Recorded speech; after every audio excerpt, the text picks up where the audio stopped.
मसीह में आप सबको सलाम। खुदावंद आपको और आपके ख़ानदान को बरकत, सेहत और तंदुरुस्ती अता करे।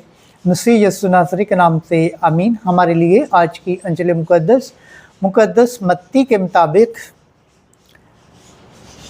21 बाब 33 से 43 और 45 से 46 आयत।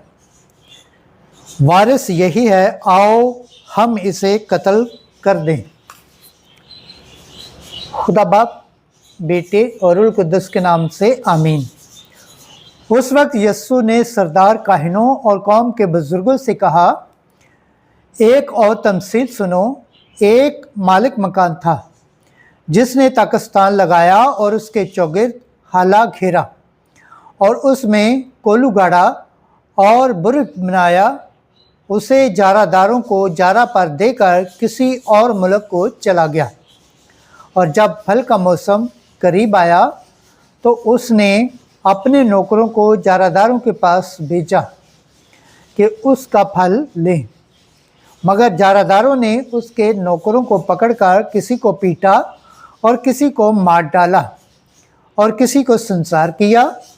फिर उसने और नौकरों को भेजा जो पहलों से ज़्यादा थे, उन्होंने उनके साथ भी उसी तरह किया। आखिर उसने अपने बेटे को उनके पास ये सोचकर बेचा कि वो मेरे बेटे की तो इज्जत करेंगे।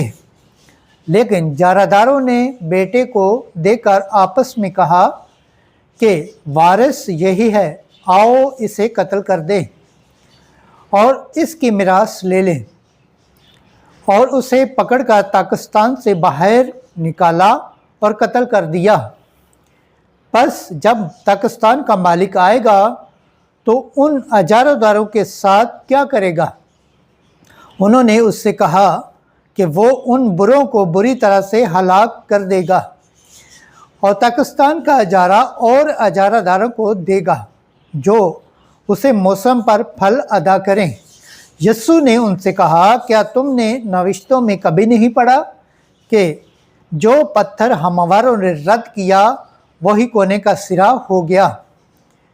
ये खुदावंद की तरफ से हुआ है और हमारी निगाह में तहज्जुब अंगेज़ है। इसलिए मैं तुमसे कहता हूँ कि खुदा की बादशाही तुमसे ले ली जाएगी और एक कौम को दे दी जाएगी जो उसके फल अदा करें। और जब सरदार काहिनों और फरीसियों ने उसकी तमसीलें सुनी तो समझ गए कि वो हमारे